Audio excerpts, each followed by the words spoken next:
Baik, selamat malam ya. Oke, untuk video kali ini, untuk minggu ini, untuk pembahasan hari ini adalah merupakan video yang terakhir ya. Karena untuk minggu ini hanya tersisa untuk soal 4 ya, untuk soal 4 saja. Sedangkan nanti di pertemuan berikutnya itu adalah nanti saya akan ngasih contoh soal yang mirip seperti ini ya, contoh soal yang mirip seperti ini nanti akan dicoba dikerjain juga ya. Nah, kali ini kita akan membahas untuk soal 4 ya. Jadi silakan simak baik-baik, nanti saya akan bacakan, sekalian akan coba memberikan cara pengerjaannya itu seperti apa. Baik, kita akan mulai. PT Ref yang berlokasi di Surabaya mempunyai data aset lancar selama 2 tahun terakhir sebagai berikut. Dalam jutaan rupiah per 31 Desember 2018 dan per 31 Desember 2019. Ada kas 2018 385,5, 2019 406,4. Efek 2018 itu 200, 2019 itu 0. Piutang dagang 2018 itu 750,3, 2019 ada 963,2. Persediaan 2018 itu 1384,0, 2019 ada 1735,2. B dibayar di muka 2018 adalah 0, 2019 ada 105,5. Total penjualan bersih pada tahun 2020 akan diperkirakan naik 50% dibanding dengan tahun 2019. Permintaannya: A. Berapa jumlah modal kerja yang optimal pada tahun 2019? B. Berapa proyeksi kebutuhan modal kerja secara bruto pada perusahaan tahun 2020? C. Hitunglah efisiensi modal kerja perusahaan atau working capital turnover dan return on working capital tahun 2018 dan 2019 jika diketahui data sebagai berikut, di mana ada penjualan bersih sebesar 6,3 miliar dan 7,5 miliar. Earning before interest and tax, yaitu laba sebelum bunga dan pajak, itu adalah 750 juta dan 980 juta rupiah. Kemudian hutang lancar sebesar 1,85 miliar dan 2,25 miliar ya. Nah, saya siapkan Excel kosong, blank. Kita akan mulai dari cara pengerjaannya ya. Ini untuk cara pengerjaan nomor 4. Untuk cara pengerjaan nomor 4, kita akan mengisikan terlebih dahulu ada kas ini. Kas kita mindakan dulu ya, ini kas. Ada efek, kemudian ada piutang dagang,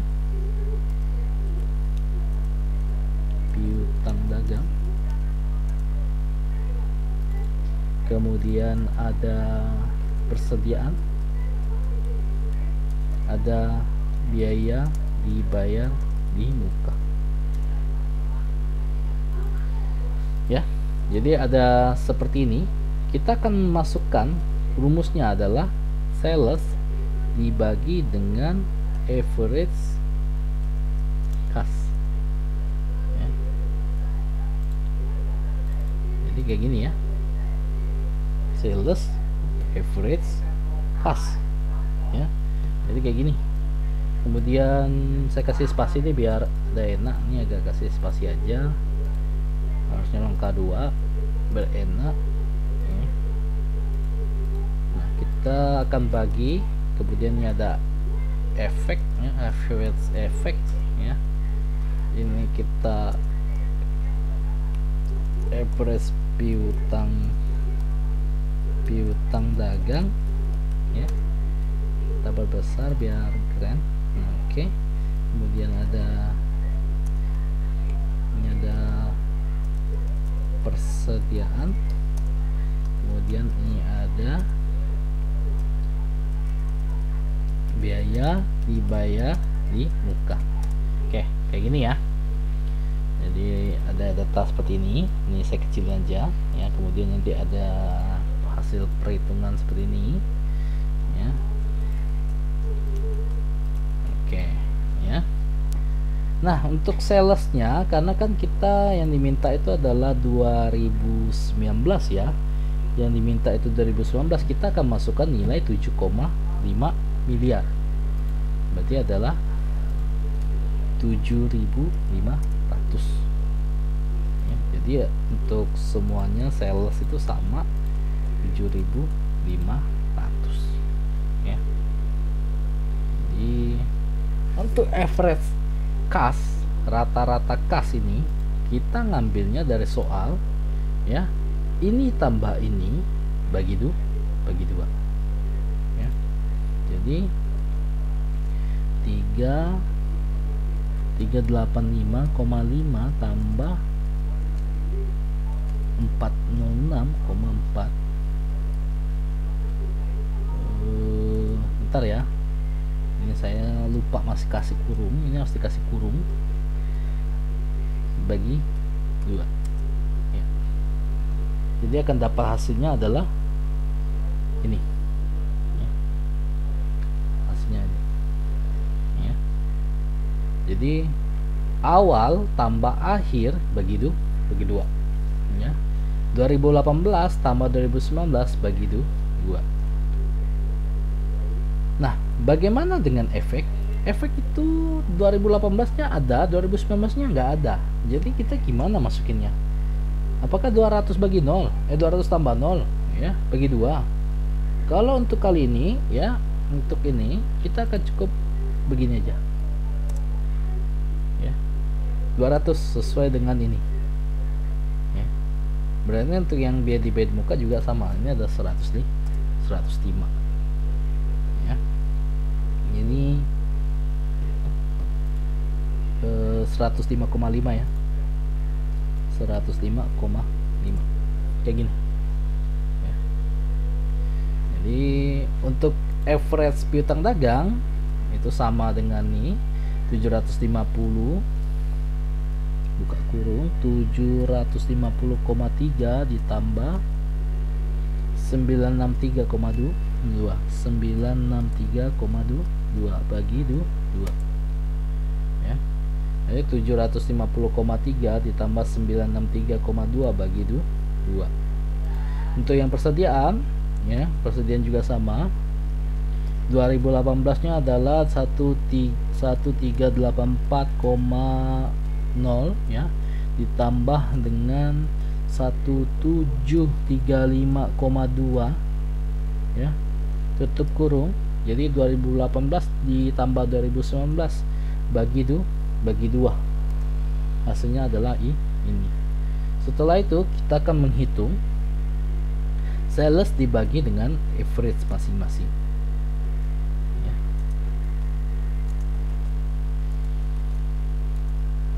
Dapatlah 19, 38, 9, 5 dan 7 ya. Ini saya buat 2 angka belakang koma ya. Ini saya buat 2 angka belakang koma. Biar yang ada koma saya bikin 2 angka belakang koma. Ya. Kemudian yang ada koma saya bikin 2 angka belakang koma. Ya. Hasilnya juga saya bikin dalam bentuk 2 angka di belakang koma. Ya. Sampai di sini selesai setelah jawabannya ya. Tapi ini belum selesai 100%. Kita akan memasukkan jumlah keterikatan harinya itu berapa ya. Nah, untuk mencari jumlah keterikatan hari ya, itu ngambil dari perhitungan ini ya. Hasil ini kemudian kita masukin ya.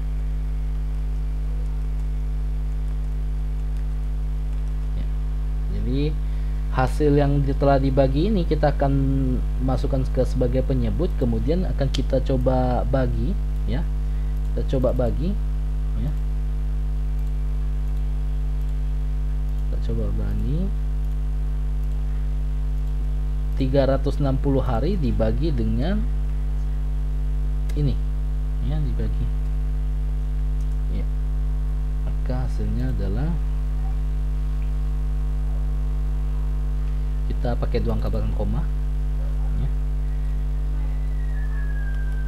Ya, oke, kita pakai 2 angka belakang koma ya. Jadi hasilnya adalah seperti ini ya. Ya. 19,01 9,6. Kemudian tadi saya sambil cross check perhitungannya, sambil saya cross check perhitungan.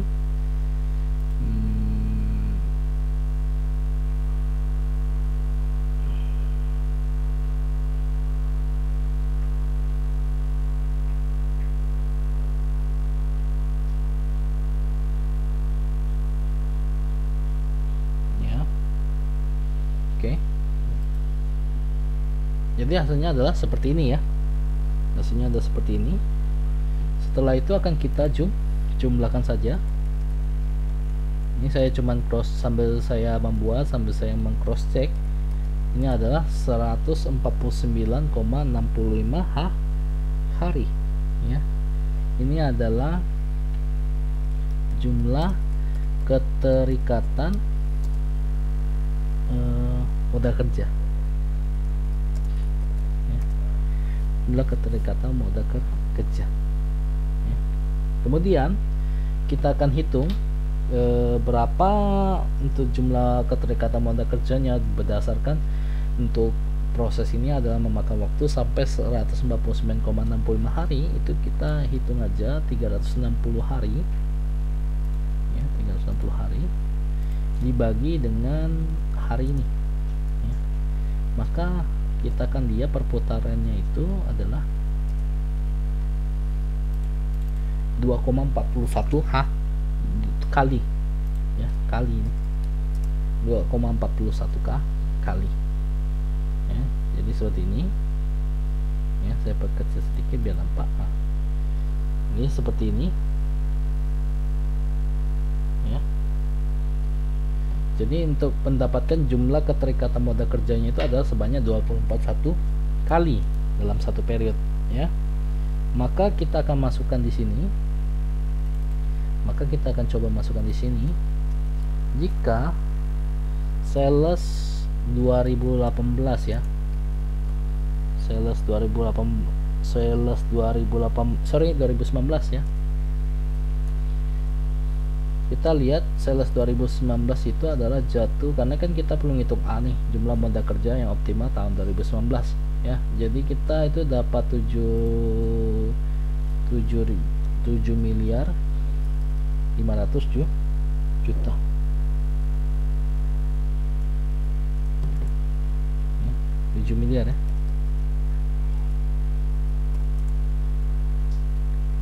Jika sales 2018 itu ada 7.500 miliar ya, maka perputaran modal kerjanya ya, perputaran modal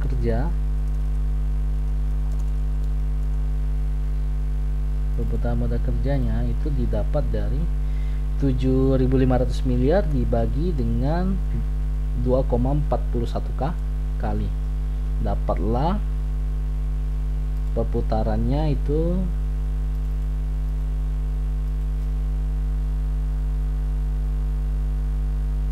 ya, ini dia.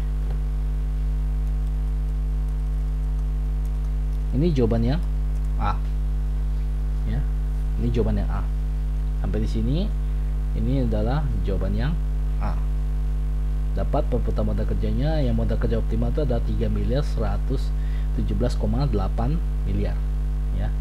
Kemudian yang B, kita akan menghitung proyeksi kebutuhan itu tahun 2020 karena ada peningkatan salesnya 50%. Maka jika sales 2020 ya, itu kan sudah up 50% ya, sudah up 50%, berarti ini harus dikali 150%. Maka salesnya adalah 11 miliar 250 juta. Maka perputaran modal kerjanya yang B ya, dengan mengasumsikan nilai yang sama dengan ini menggunakan 2,41 kali, maka perputaran modal kerjanya adalah modal kerja proyeksi modal kerjanya kebutuhan modal kerja itu di kisaran 4,6 miliar ya, 4,6 miliar. Nah, ini adalah jawaban B ya, jawaban B. Kemudian setelah itu kita akan masuk ke pengerjaan yang C. Kita akan menghitung working capital turnover dan return on working capital ya. Kita akan masuk ke bagian C ya. Nah, kita akan masuk ke working capital turnover atau yang biasa disebut dengan WCTU ya. Itu adalah sales, aset lancar dikurang utang lancar, sales. Ini rumus WCTU ya. Kemudian yang satunya lagi itu adalah return on working capital atau RWC. Itu kita bisa hitung berdasarkan EBIT dibagi dengan aset lancar ya. Karena ini mintanya adalah 2 tahun ya, jadi kita ngitungnya adalah 2 tahun ya. Jadi ini 2018 ya, ini 2018, ini 2019 ya. Maka kita masukkan 2019 kan salesnya adalah 7.500 sesuai dengan soal. Kemudian kalau 2018 itu 6,3 ya. Kemudian aset lancar dikurangi dengan hutang lancar ya. Ini perlu kita hitung. Jadi untuk menghitung aset lancarnya kita totalkan ini masing-masing. Ini totalkan masing-masing ya. Ditotalkan dulu masing-masing. Jadi kalau kita ngerjakan yang 2018 jadi kayak begini dia.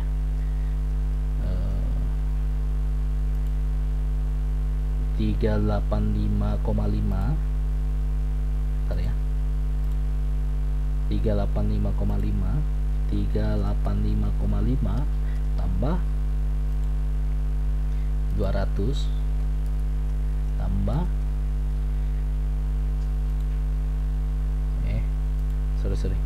tambah 750,3 tambah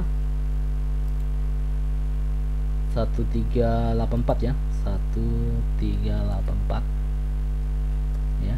Kemudian dikurangi, kita akan lihat berapa sih utang lancarnya. Utang lancarnya adalah 1850.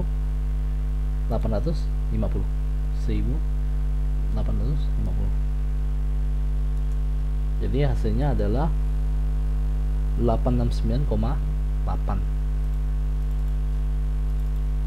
89,8. Nah, untuk yang 2019 cara ngerjainnya juga sama. Ini kita totalkan semua, nanti dikurangi baru dengan 2,25 miliar. Coba ya. Kita coba 406,4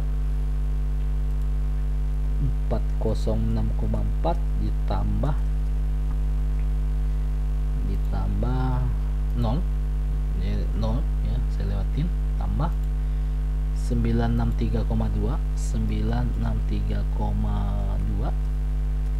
kemudian ditambah 1735,2 tambah 105,5 baru tutup kurung, kita kurangi dengan ini 2250. Maka hasilnya adalah ini, itu adalah 960,3. Kemudian ini tinggal bagi aja sesuai rumus, dapat 7,24 dan ini 7,81 ya. Jadi nggak terlalu susah untuk mengerjakan ini ya. Untuk mengerjakan return working capital ini, EBIT sudah ada di dalam soal, tinggal kita hitung aja 750 dan 980. 750 dan 980. Ini dihitung aja. Nah, kalau untuk aset lancar, kalau ini kan dikurang sama utang lancar, kalau gini kita ngambil aset lancarnya aja, tinggal copy paste ya, gampang kok. Nih, tinggal masukin, nah dapat segini. Ya, kalau ini juga kita tinggal masukin aja.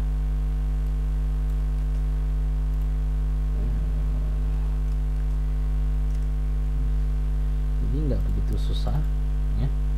Kemudian tinggal bagi aja, tinggal dibagi saja. Jadi ini dalam persen ya. Oke, jadi dapatlah 27,58 dan 30,53. Jadi inilah jawaban dari C. Jadi ini jawaban A, ini jawaban B, dan ini jawaban C ya. Jadi kita akan ngerjakan dulu itu bagian ini, perhitungan sales ini. Kita akan bagi rata-rata, kita akan lihat berapa kali perputarannya, kemudian kita akan hitung dalam bentuk hari, dapatlah 149,65 hari. Kemudian jumlah keterikatan modal kerjanya ada 360 hari per periode, dibagi dengan harinya dapat 2,41. Jika sales 2019 ini tinggal dikalikan aja dengan hasil ini ya, kali ini tinggal dibagi aja, ini juga sama, tinggal dibagi aja, dapat jumlahnya berapa. Kemudian ini masukkan sesuai rumus, dapat ini perputarannya, ini ada 72 kali, ini dalam kali ya, ini juga kali. Nah, ini dalam persen.